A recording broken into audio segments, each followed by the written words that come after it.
Good morning. Today we're going to do session one in writing. So it is your first big day of writing, which is really exciting. When I think of starting something new, I think of like a New Year's resolution.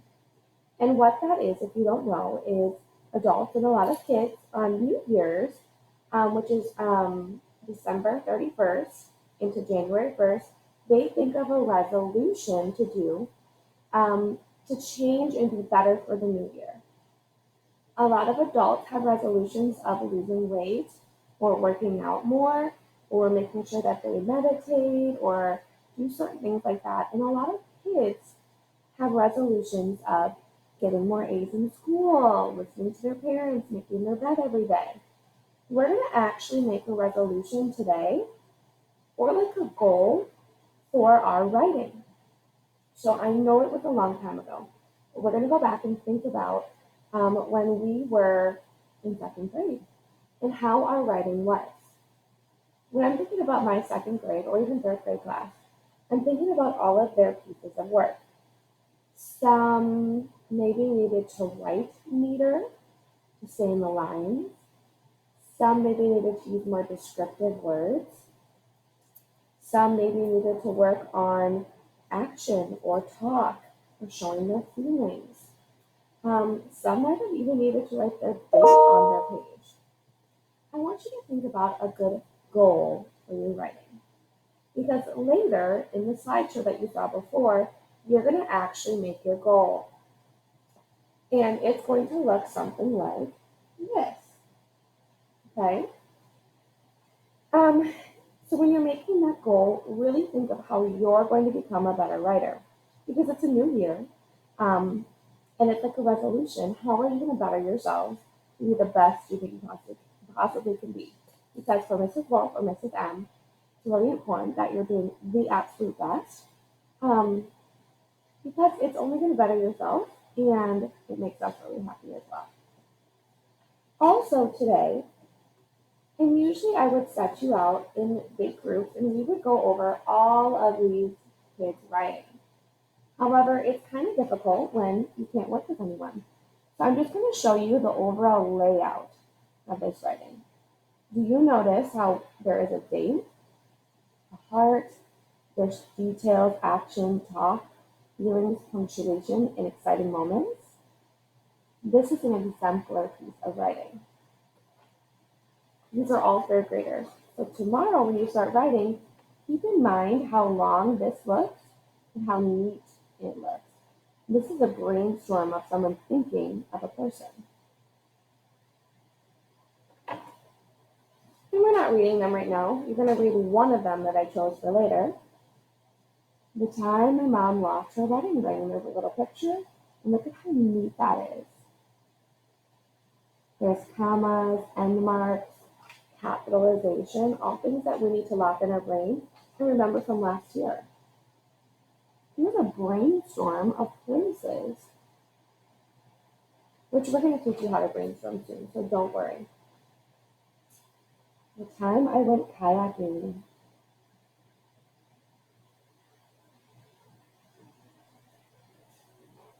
The time I fell off the monkey bars.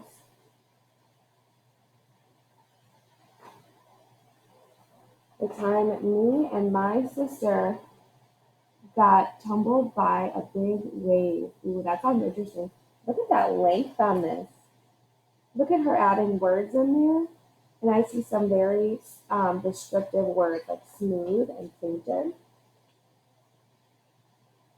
The time I almost got scared half to death by my sister, or by my scare, or by a scariest bug.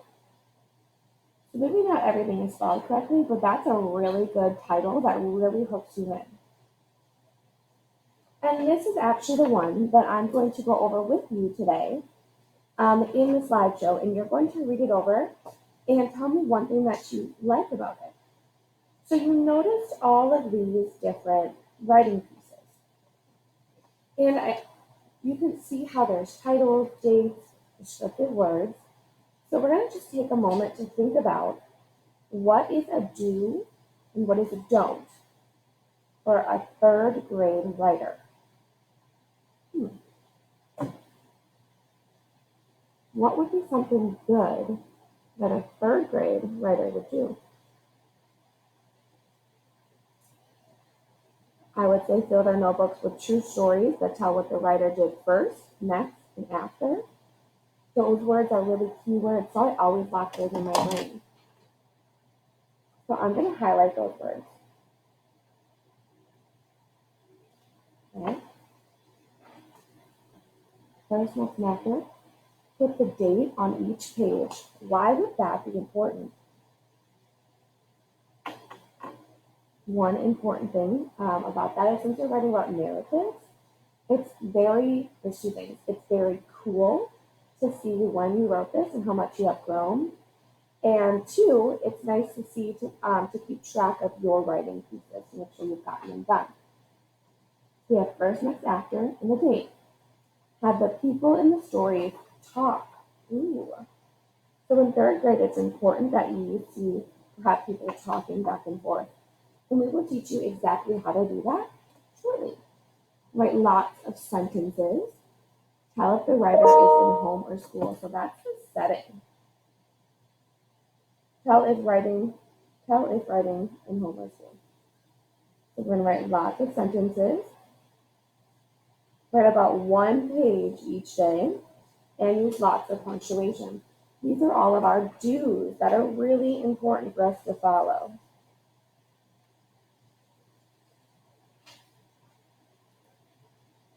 We also have some don'ts that says just write one kind of story. We should be writing different narratives. Doodle or draw pictures.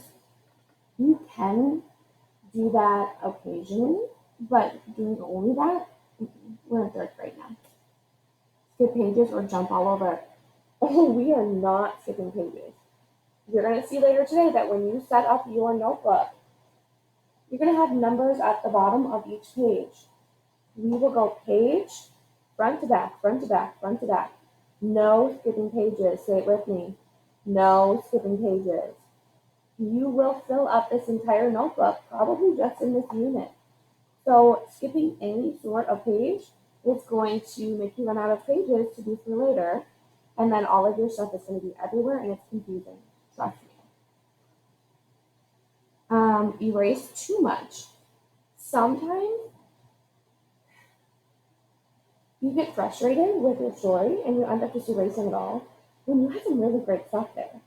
So I always recommend just doing one line through to cross it out, and then write what you'd like on top because later you might even want to use that sentence you crossed out. Sometimes our mistakes are actually really valuable. And trash your notebook. You will never, ever, ever, ever, ever lose this, throw it away. Right? Don't lose, don't throw away, don't skip pages. Cool? So these are our goals, and I'm actually going to put them right up here. Okay? Because it's very important that we have these down.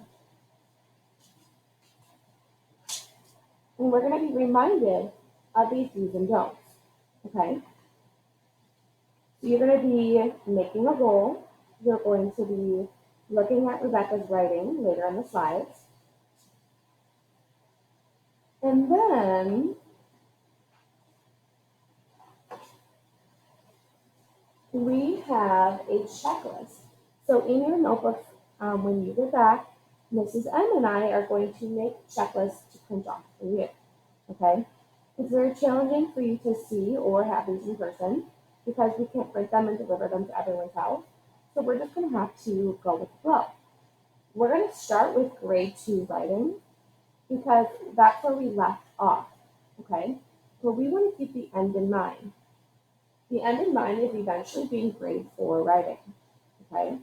So your goal by the end of this unit is to be checking things off in both grade 3, but mainly grade 4. Why?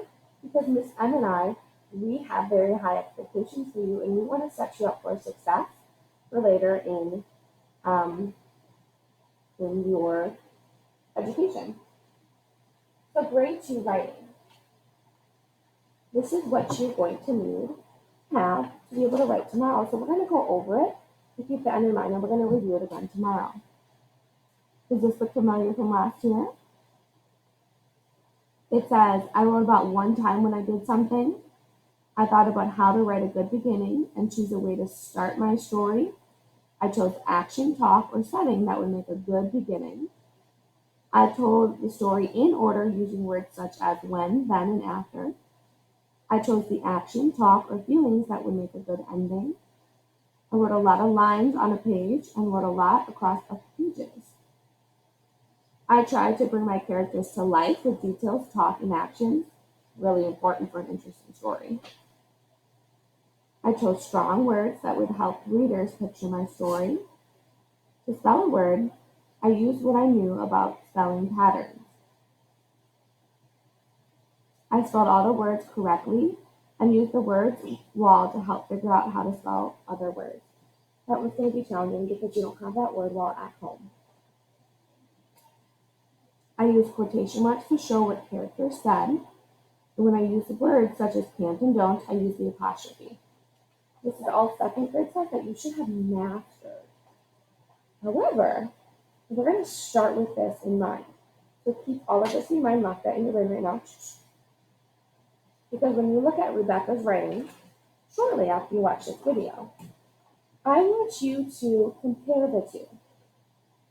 Did she start with a good beginning? Was there details in it? Did she use important words? And I'm not going to upload this for you right now because I don't want you to be overwhelmed with this piece. However, you're going to have to read this while I'm actually reading it to you and tell me something that you liked about it. And I just gave you a bunch of hints of things that you can look out for. So it's important that you're paying attention and that you're actively engaged while I'm doing this lesson. You're not just like listening to Mrs. Wolf talk. Okay? You need to listen, then act. Okay? That's very important.